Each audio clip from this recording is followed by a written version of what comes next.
Who's having a good day today? Woo-woo! Don't forget, we have the band tonight, the Spasmatics from 6 to 10. They're a hoot. They're an 80s cover band.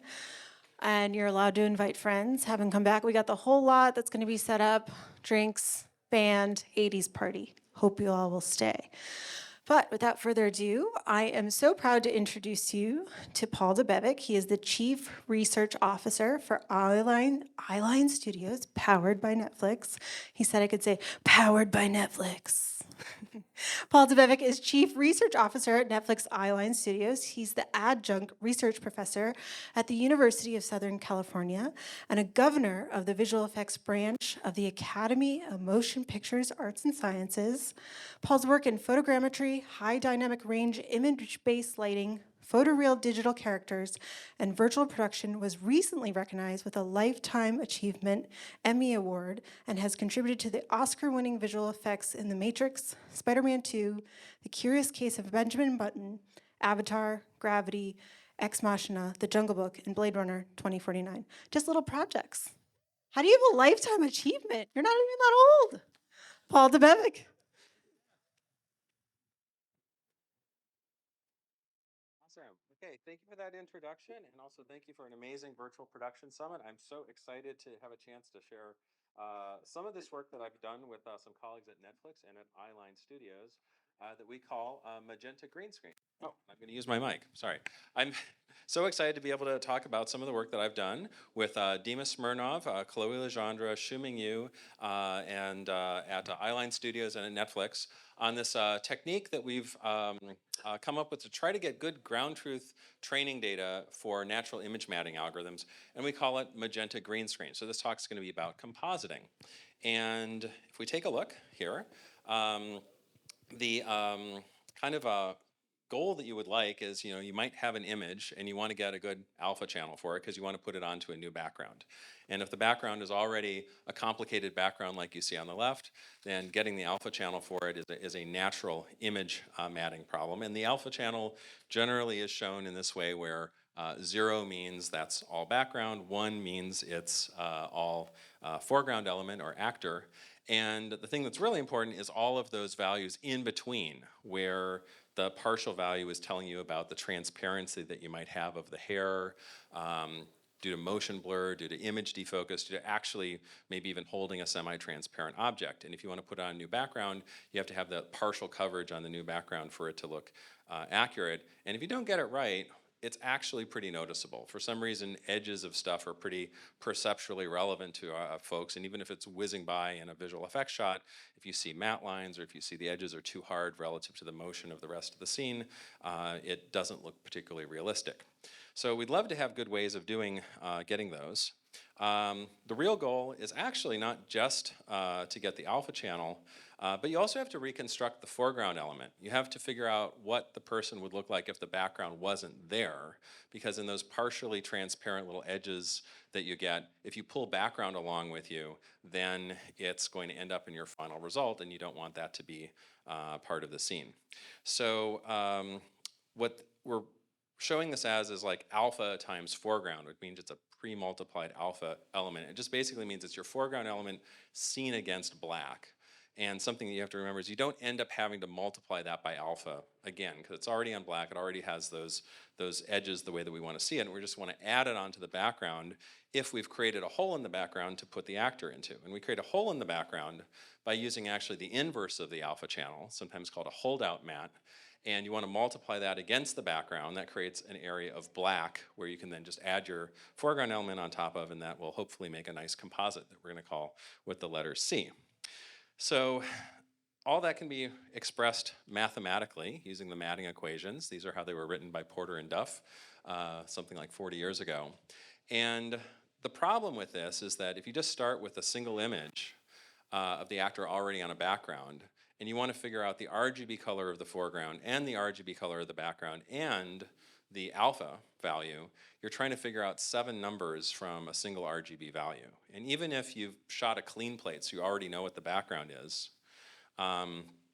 then you end up with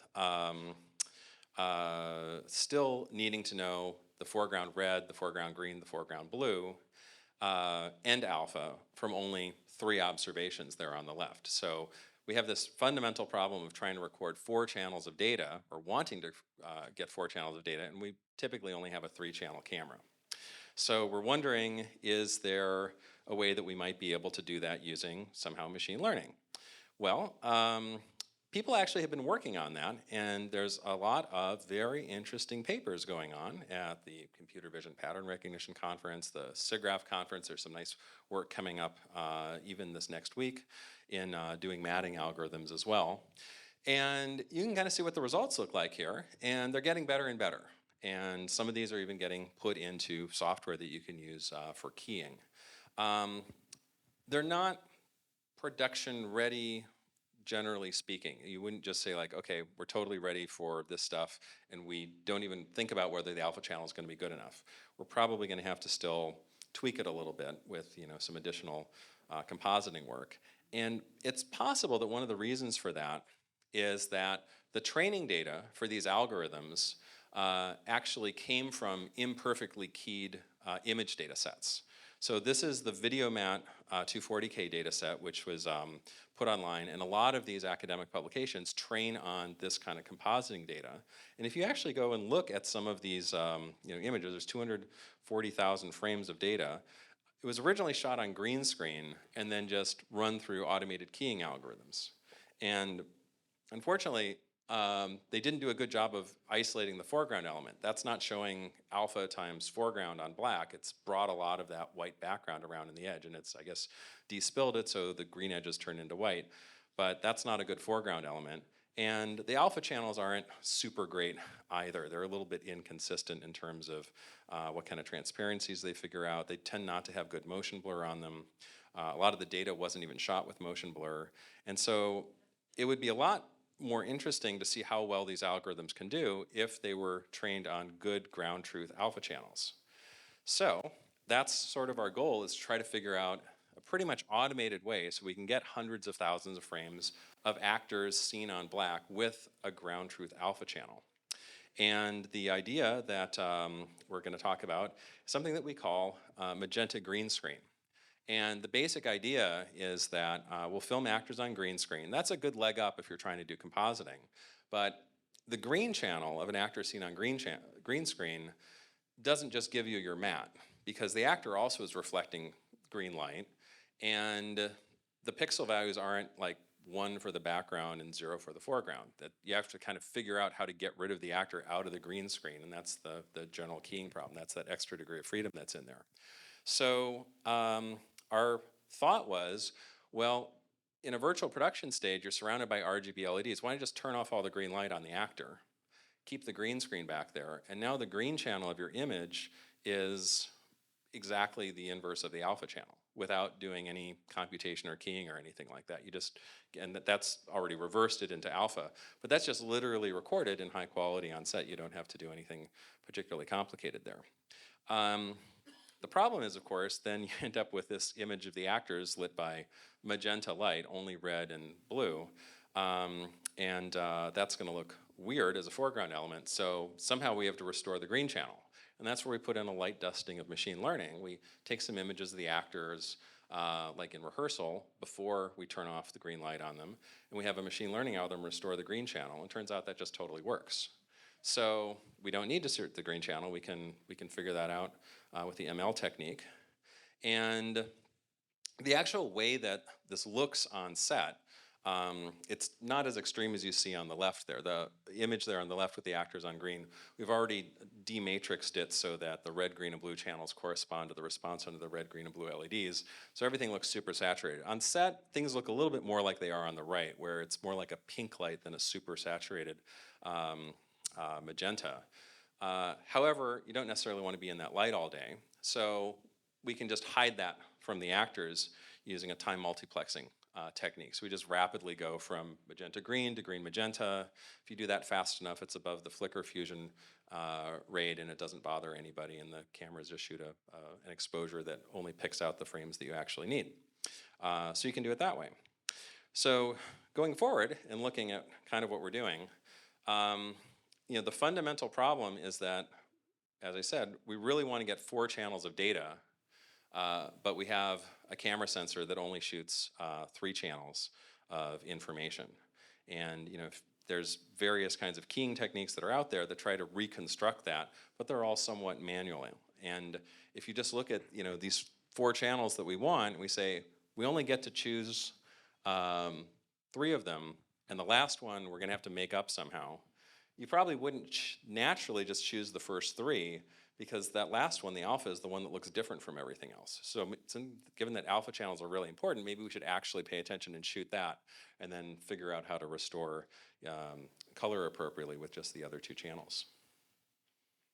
And there's been a couple of techniques, actually, that make a different approach, where you say, well, you know what, we're going to go and design some special hardware system, and we'll actually record all 4 channels. We'll get red and green and blue and alpha all at the same time.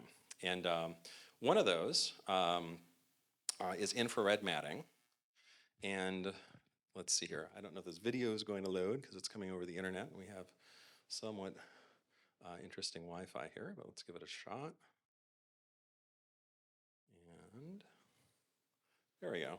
So this is kind of in the blast from the past category.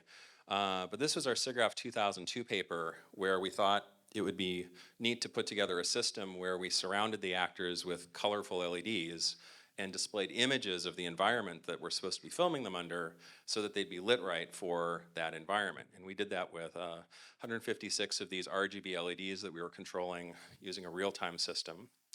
And that would produce the lighting on the actor.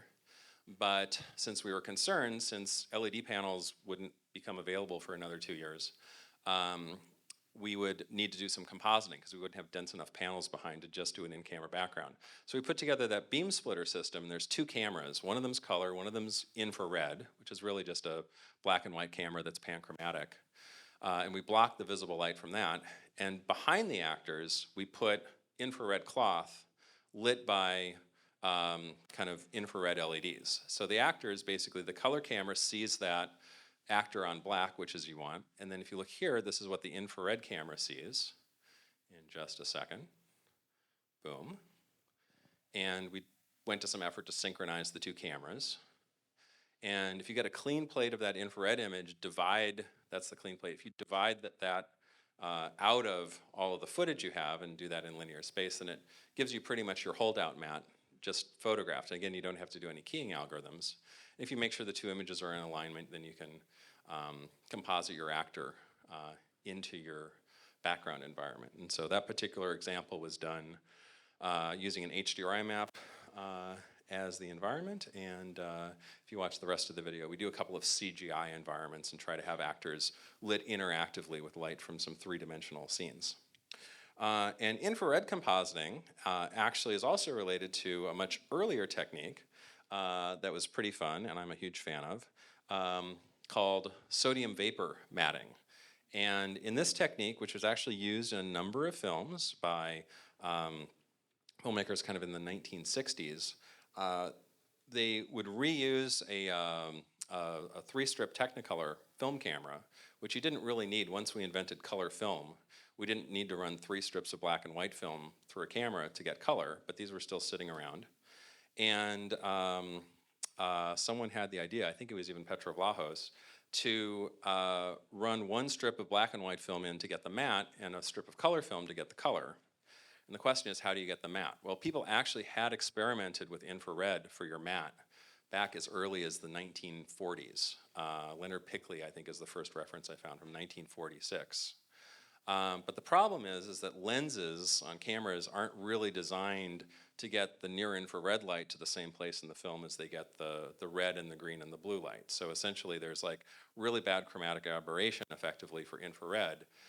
And the alpha channel image you got would be too big for the subject. And they'd have to reprint the alpha channel on the infrared a little smaller so that it would match with the element. Now there's a generation loss, and in fact, we kind of lost the benefit of doing it this way. So the brilliant idea was to use this special yellow light, low pressure sodium vapor light, which happens to be a very specific wavelength of yellow. It's actually 2 wavelengths extremely close together, and they're both right around within a nanometer of 589 nanometers. So it's a particular color of orangish yellow. They used to use it in like tunnels that you drive through because it was the least expensive lumens per watt that you could get. And nowadays LED blows away, so we have normal lights in our tunnels. But you'd go in there and like all the cars would turn exactly the same color. Like you can't see color under this illumination. You can only see shades of exactly that one wavelength. And because it's one wavelength, you can use optical filters to either block it with a notch reject filter that lets the whole rainbow in except 589 nanometers and a little range around it, and a bandpass filter that only selects for the sodium vapor light. And so actors would act in front of a yellow screen, and this Technicolor camera would be outfitted with additional different filters than it had before, one that selects for sodium vapor, one that selects for everything else. And there's enough other yellow wavelengths around 589 that you're not blocking, so the visible image still looks pretty normal. Maybe it's ever so slightly greenish or something, so you can fix that in post. And this actually got used in some films that we've seen. So like Dick Van Dyke Dancing with Penguins, not only were the penguins not originally there, but he was in front of a yellow screen so that they could get a really good composite. He has great compositing, great motion blur. In Hitchcock's The Birds, they had to composite a lot of very flappy birds all over a bunch of shots and have the birds look menacingly there, and all of that wing stuff flapping around would not look good with the compositing methods of the day. And so this technique actually got some very convincing visual effects with that too. So those are the two filters that you need to find. It can be a bit of a search for that. I actually did manage to find those two filters, and just for fun, recreated the low pressure sodium vapor matting process in my backyard during COVID. It required 3 different purchases to make the sodium vapor lights, and then those are some LED ones in front. It's a couple of Z cams there and a beam splitter with the 2 filters, and here's my former grad student Chloe Legendre seen simultaneously under visible light through the notch reject filter and the sodium vapor light there, which films a matte. So that looked like it would be super fun. Again though, having to deal with the filters, having to deal with 2 cameras on a beam splitter and lining those images up, ultimately didn't feel like the most practical thing. So the previous technique had basically brought the matte into the middle of the spectrum in yellow, or just kind of between the red and the green channels. And that was a great idea because now the sodium vapor matte is right in the middle of what the lens is designed to actually focus correctly. So it benefited over the infrared matting quite a bit. So we thought, well, how about we'll bring the matte into the middle of the spectrum, right on top of the green, get rid of the green, who needs green, and we'll shoot it that way. So that was our thought with that. So we are still shooting the actors in red and blue, and there's another callback to classic filmmaking technology, which is that for a while people experimented with only shooting 2 channels for color. So there's something called 2-strip Technicolor, where you would basically have one strip of film getting the longer wavelengths, like the oranges and stuff, and the other strip of film getting the shorter wavelengths, like the cyans, and you can save one strip of film that way compared to full color. And it turns out that's actually pretty good for westerns, because if you think about the westerns, what do you have? You have like, the blue sky, that's kind of cyan. You've got the white clouds, that's cyan plus orange. You got the shadows, which are just no light, that's fine. Skin tones, kind of in the orangish range, sort of kind of works. And there's very little out in the classic American West that's either green or purple. So you can kind of make a Western that way, and people did. You could imagine maybe, hey, we could restore the color somehow and make this work. And so that was the thing that we had to figure out to kind of colorize effectively 2-strip Technicolor. But let's go to our setup here. So we're very lucky at Eyeline Studios to have a nice LED volume. It doesn't go 360 degrees around, but it's got some pretty good curved sides there. So we kind of shot sideways in the stage, put our actors in the middle so we could put green in the frustum. Of course, we tried to keep that as limited as possible to get as little green spill as we could. And then we used the rest of the LEDs to show the magenta illumination. And mathematically, if we know that the foreground element on the green channel is 0, our 4 equations turn into 3 equations, and we can solve it without any issues at all.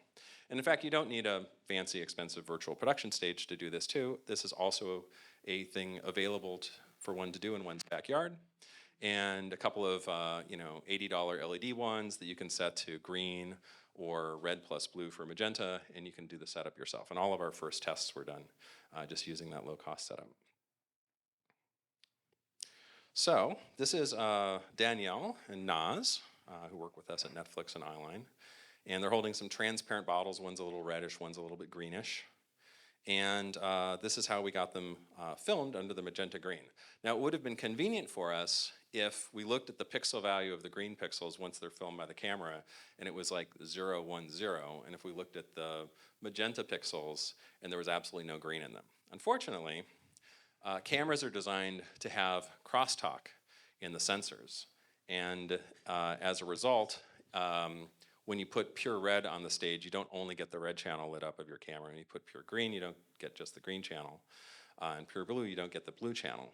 But we're very lucky that in this case, this is bad for color rendition, but it's good for doing this thing, is that since the red, green, and blue LEDs are very narrow spectrally, you can basically, in a 3x3 matrix, get rid of the crosstalk. If it were broader spectrum illumination sources, that wouldn't work as well, but it works pretty darn well on a virtual production stage, and you can kind of purify the red and the green and the blue channels that way. And there's a graph of where our red, green, and blue spectra are. And you can see that the blue LED, the dotted line on the left there, overlaps the blue and the green reflectance, and the green touches red and blue a little bit, and then the red touches green a little bit. The biggest one, though, is of course the blue hitting the green in that case. But we can basically fix that, and then we can make this look even more colorful. It's great that we're actually showing this on an LED screen. This is like perfect. This is exactly what we shot. If we pull the channels apart, the red and blue channels are on the left, and then the green channel, which we've now just made monochrome and inverted, is your alpha channel. That's all you had to do. That's all ready to go. And the next thing you got to do is think about how do we colorize this. So the quickest and least expensive way to think about colorizing your red and green footage actually is you can just create a green channel by averaging the red and the blue channels together. And in fact, you can do a linear combination of them where you weight one differently.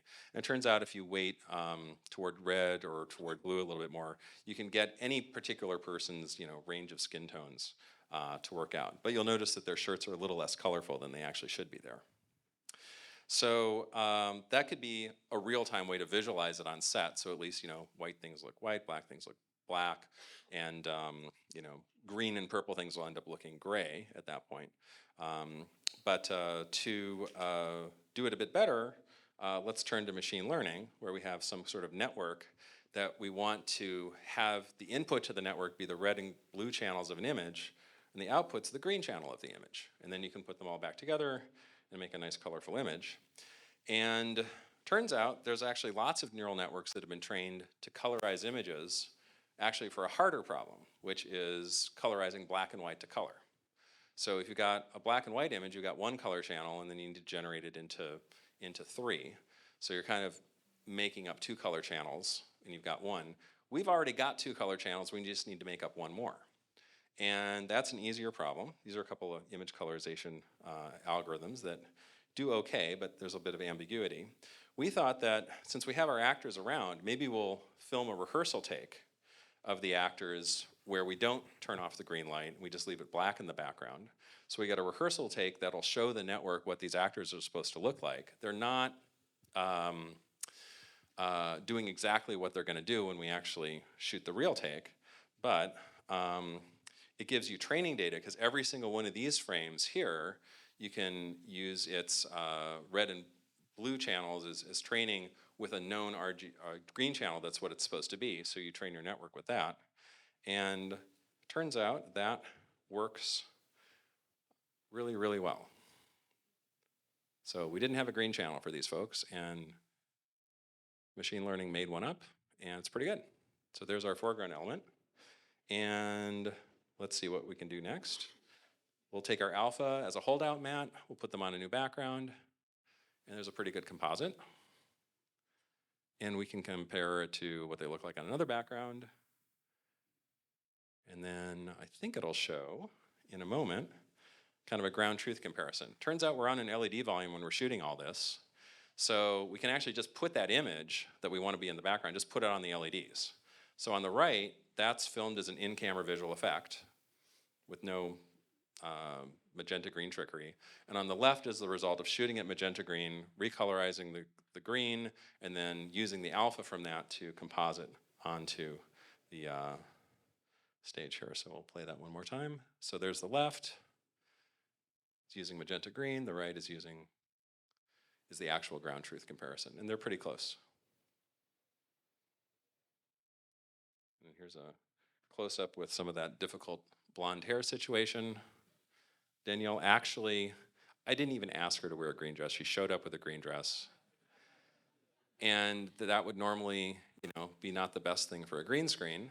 I didn't know if our stuff was going to work either, but it worked. So the network was happy to restore green from the way that it showed up on the camera. And we got a decent composite for that at least. And let's see, this is kind of showing frame by frame for some of that. We probably could have done a better lighting match to that particular environment, but that's what we had with our stage at the time.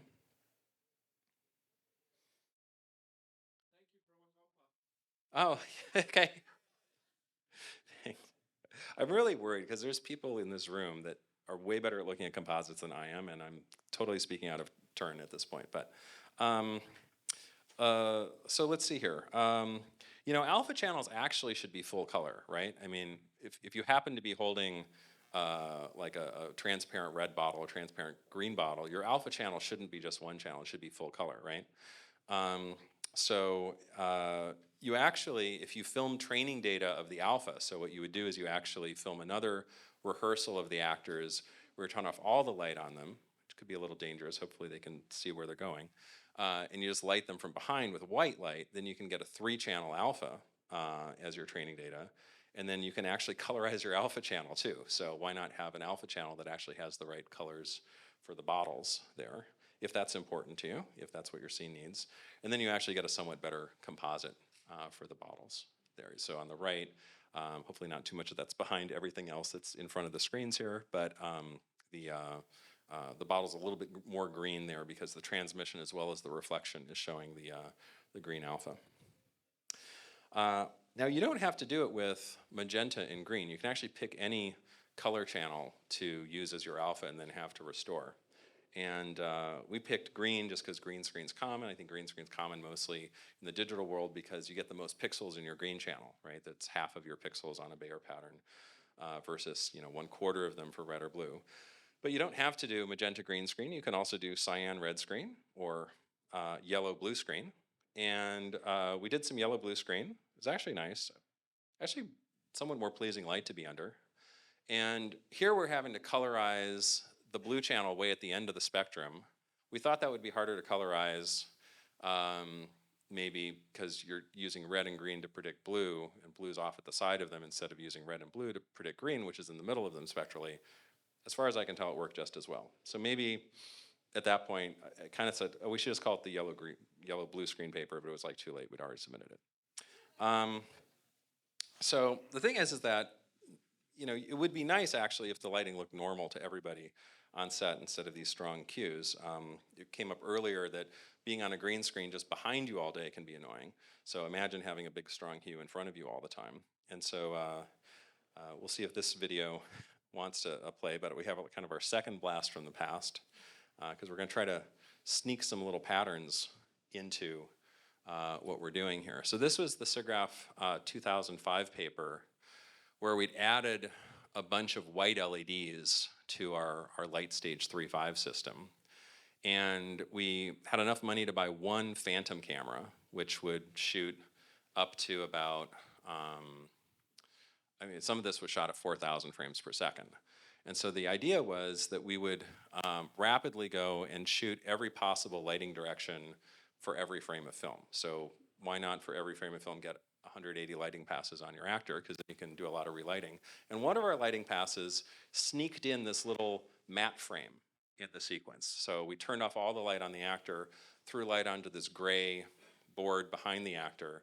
And so in amongst all the other frames that we're shooting, we get an alpha channel without having to do much complication on the keying. And I think the next shot's basically going to kind of show a collage of all of the images that we shoot at frame rate.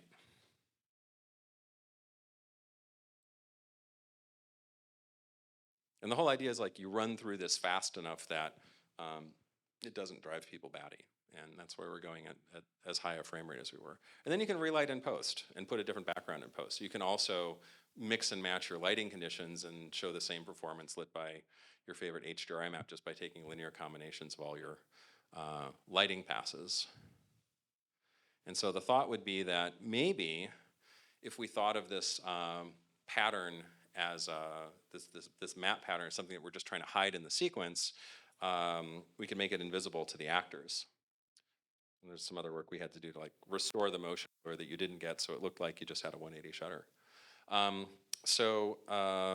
Using kind of that as some inspiration, we thought, well, why don't we just rapidly switch between magenta green and green magenta, and then over time, it's basically they're lit with neutral light from the front and neutral light from the back, and maybe that'll look okay. Now the problem is that if you switch, like it's good, normally we shoot with a 180 shutter, so the other 180 degrees is kind of available for stuff to do. So that's where we could put the switched lighting in. But if you switch at, effectively it starts the sequence over 24 times per second, instant headache for everybody. It's still above the frequency that there's been any documented case of photosensitive epilepsy causing any problems, but it's annoying to be under. So you don't want stuff flashing at 24, we've all seen that. You don't even really want stuff to be flashing at 48, to be honest, right? I mean, that's almost like PAL television from the 80s, right, which was 50, and that wasn't great. 48's not even quite that good. 72 is pretty good, right? People remember when we had like your Mac CRT and you set the refresh rate to 72 and it looked pretty nice. So we can do 72, and actually, so what we do is we do magenta green for 144th of a second, then we switch it to green magenta for 144th of a second, and then do magenta green, green magenta, magenta green, green magenta. Now, not everybody wants to film their footage at 144 frames per second. The Phantom cameras have no problem with that. A lot of cameras can do it, but you don't need to. What you can do is just have your camera shoot at 24 frames per second and just pick out every 6th frame, and then you'll get magenta green at 24 frames per second. Or you can set it to 48 frames per second with at 48, a 120 shutter, and then you can pick out every 3rd frame, and then you actually get alternating frames of magenta green, green magenta, magenta green, green magenta, and then the sequence kind of self-documents itself as to how to colorize it. And so the nice thing is when you're actually running that at 144, the way that we shot a lot of this stuff, the way that it looks to people on set pretty much is like this. And it's pretty good. Now, if you start shaking your hand back and forth, you can see little magenta green rainbows. But generally speaking, I found it to be just fine. I was on it for a while. Nobody seemed to complain. And then you pick out the frames. So like this next film is very much slowed down of what's actually happening, because that's actually happening at 144 frames per second. So you can kind of hide it from folks if you don't want to feel the colorful light.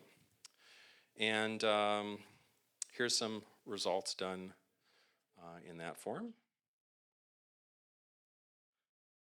Now in this case here, we're kind of just naively using magenta green and green magenta frames that don't line up with each other. You can also fix that with some optical flow. And we found that still, even if you've shot magenta green right next to green magenta a 48th of a second later, it's still better for your final result to just take the magenta green and colorize it rather than try to pull the green that's temporally distant from it by a 48th of a second. You get a better result. Watching this a couple of times now, I finally caught the colorization algorithm blowing it for a moment.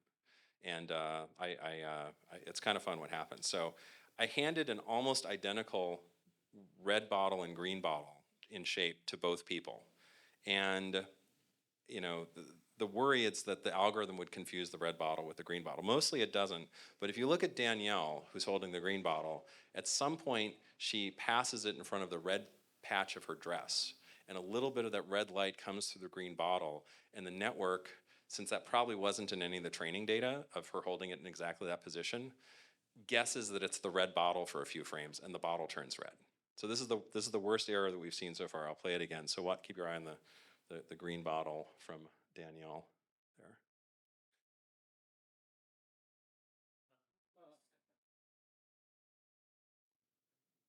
So at least shows that it's doing something there. So again, like if you do shoot with the shorter shutter speed, then you do have to add some motion blur. Turns out motion blur is not that hard to add. So we could still get good training data, even with the time multiplex technique. So I think we're getting toward the end here. Just kind of in summary, I guess like that was our goal, is to be able to come up with alpha channels very reliably. And you could actually use this on set. I mean, it works as described.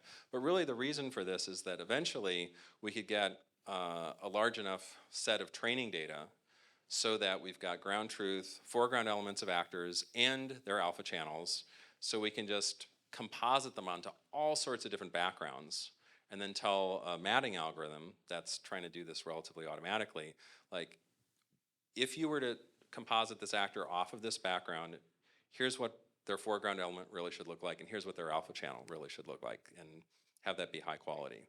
And given how successful the algorithms are at figuring things out, I think there's going to be a good chance of that.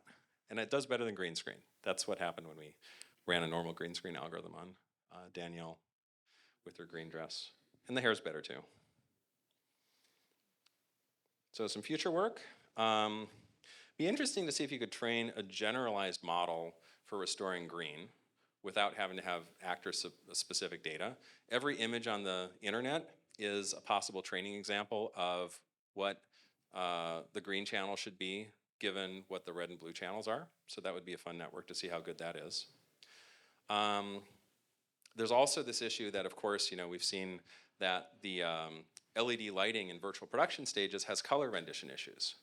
Well, magenta light is a really, really bad color rendition issue. The RGB light in a virtual production stage, which is missing big parts of the spectrum between red and green and blue, and has the red in a weird place that lights up too much of the red on most people.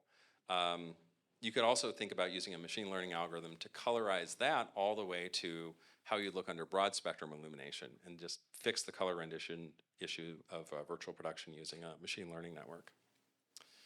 And with that, there's some links. All this is online, the video's online, and Dima, the first author, is going to be talking about this at the DigiPro conference tomorrow, the day before SIGGRAPH.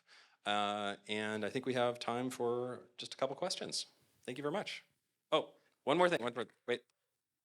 I just wanted to point out my good friend Tram, in honor of this talk. Could you come up just for 1 second here, please? Can I embarrass you? Okay, there we go. Everyone, Tram, thank you. Right, any questions?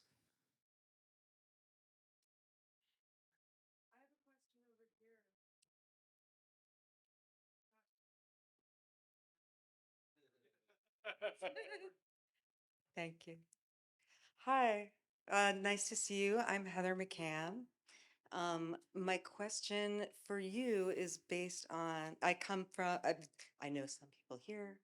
For others, let's just say I'm a producer side of the equation. So perhaps the bad guy of some of the panel that I very much enjoyed that you just moderated. So for me, I have a lot of real world constraints, and I have a lot of real world people with existing expertise who sometimes have been calling me for the last few weeks about Magenta Green Screen. And they have a lot of, so let's say the DOPs, I'm afraid to talk to the DITs yet. Um, some people have expressed skepticism about actor skin tones and whether their existing expertise is going to serve them? Like, can they drop into this, or is this going to be yet another like thing that isn't easy to do if they aren't already big visual effects green screen DOPs? So I'm curious, what should I say to them? Well, yeah, thanks for the question. And I think, again, the primary purpose of this is that like we'll run this in our studio to get a bunch of training data so that we can have natural image matting, right? If anybody wants to try using it in production, go ahead. If I make a movie, I will definitely try to use it for a couple of shots just for fun. But the real goal is that we can get pretty much for the first time completely automatically large amounts of ground truth training data with like basically, as good as possible to photograph alpha channels. And what that means for tools built on that is that you should be able to film in a volume with whatever you want on the panel. And if you need to replace that background, there will be no roto that you have to work with. It'll get a great alpha channel that looks just as good as these because we've actually trained a network for what they look like. And that hopefully will offer some flexibility in the process.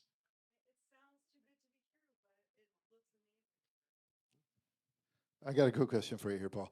So, is there anything that you have to do when thinking about if you're not doing this in a volume, if you're doing this like you did in the backyard, exposing on the green screen? Is there anything you have to think about in terms of the exposure of the background compared to your foreground subject? Are you thinking about doing plus stops or minus anything like that that you were experimenting with that could shed some light?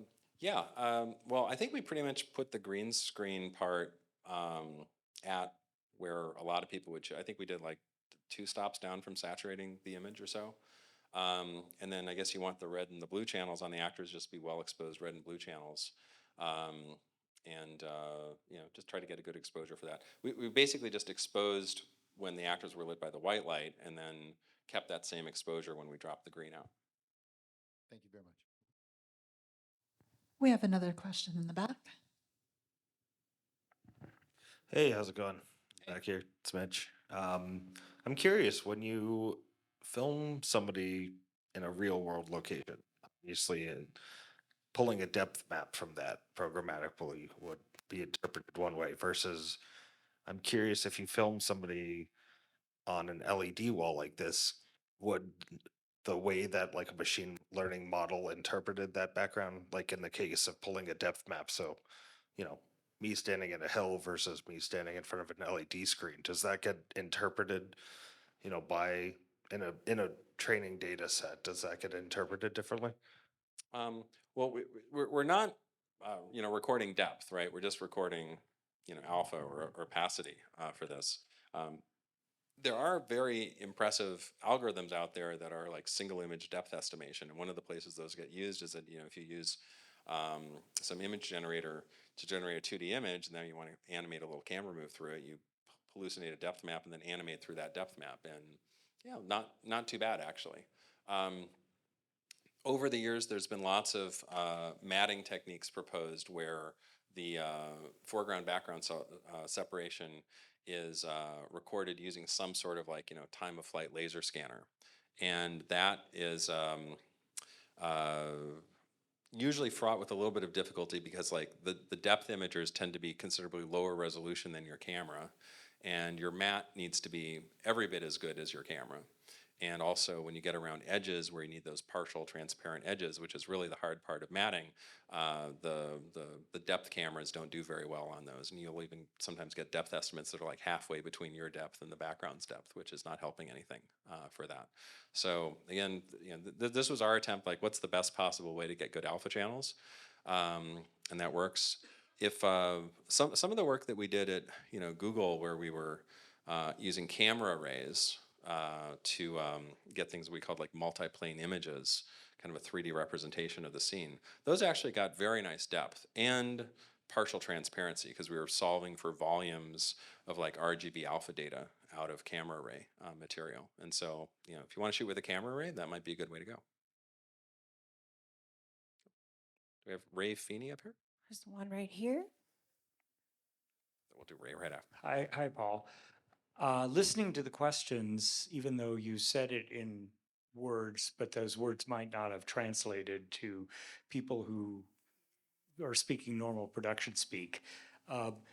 what you're doing in your target, you're a work in progress to create reference data such that you should be creating or working towards creating a model that allows DPs not to do this, but DPs to just shoot normally with normal lighting or to take existing shots or whatever and use that model to pull a high quality mat. Absolutely. So Yes. this is interim data and a mechanism for you to create a tool, and DPs don't need to light with magenta or do the flashing or any of the rest of it. If this works, it will then be able to be applied to normal photography to pull a mat without a green screen, just over any background or any existing way people would normally shoot. And Indeed, yeah. I'm not sure that that came through to a lot of the people just based on the questions that are being asked. Yeah, So good point. That's absolutely the primary purpose of this. Could it be useful in product? There are some production techniques where, like in your background, for example, you'll time multiplex in the frustum, go between green and the content, right? And then you try to capture both of those so that you have a little bit more options later. That if you need to replace it, you did kind of see the shot on green. I could imagine you could also, do a magenta green with that as well if you wanted to avoid having to run, actors lit with full spectrum light on green without having to run that through a keying algorithm. So I could imagine there could be some production uses, but that's not our primary thrust of this. yeah, the golden thing you're going for is to try to be able to pull mats from material that's not being shot in a mat type environment. Yeah. So that's, even though there may be some things here that you could experiment in a matting type environment, that's not your motivation for this. Absolutely correct. Yes, thank you for that. I think that's a very helpful clarification. Hi, Paul, it's Callum. Hi. Oh, Hi. hi. Just a follow-on question, really. A few of us here are lucky enough to have LED volumes. Do you have a sense of the quantity of training data you require to help generalize natural image matting? And is there a kind of way in which other studios can help input with this training data and build a larger data set? Very, very good question. The most of the times that we've gone off and tried to go and collect training data, we've been advised that you're going to need 1 million images and you're never going to get it. The example I'm thinking of for that was at Google, we had a light stage and we were trying to come up with algorithms to relight people in post, people that have never been to a light stage just from natural images. And we thought if we could get enough people into the light stage, light them from every direction that light can come from, train a model generally of how to turn somebody lit a random way into flat lighting and then from flat lighting into however you want them lit, that you could have a useful tool that way. And people were saying, yeah, maybe 10,000 people and you'll do it. It started working after 17 people. And the final thing that actually shipped in the Google Pixel phone was done on like 70 people.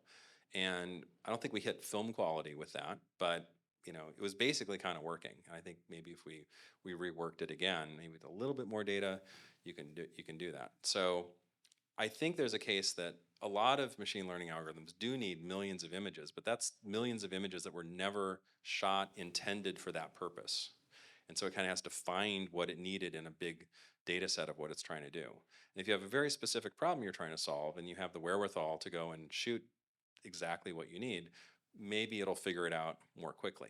So if it's colorization, if you have a 10-second clip of people doing what you want under white light, that's more than enough to train what the green channel for that. That's not very much training data. In fact, it almost works if you just have one image of them standing there and it can kind of figure it out from that. So yet to be seen.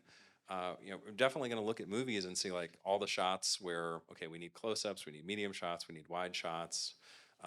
You can augment training data as well, right? So anytime we have somebody in a static pose shot with this technique, we can also generate training data that would show them under various forms of motion blur, because you can just digitally motion blur the alpha in the foreground, put that on, and then you also have a new piece of training data. So hopefully with a tractable amount of data, we'll be able to get some good results. And that's something you'd like to help with, and we should talk. We have Super interesting. time Thank for you. one more question back here. I'm an old camper, and I've probably gone grey from doing roto, etc. But I'm the one who yelled out, "Thank you." But I used to love back in the day of film was blue was always my preference. I used to prefer blue out of the green. Will this change your whole theory between blue and green? Because obviously the green dress will make a difference. That's all. Yeah, well, we did it with blue as the background color, and from what I could tell, it worked just as well. Um, doing it at the really looking very closely at full 4K resolution to see if the matte edges are as good recorded with a blue channel than a green channel. Probably not quite as good, but um, you have options for how to do it. And again, the eventual goal, as Ray said, is like, well, we'll have an algorithm that means you don't have to put anything behind people, and it'll just get a really high quality mount right off the bat because we've got good training data for that. Thank you very much. All right, I Great. think that's the end Thank of our you so session. much. Thank you. So everyone, we're going to adjust the stage. That classic car that you saw outside, we're going to be bringing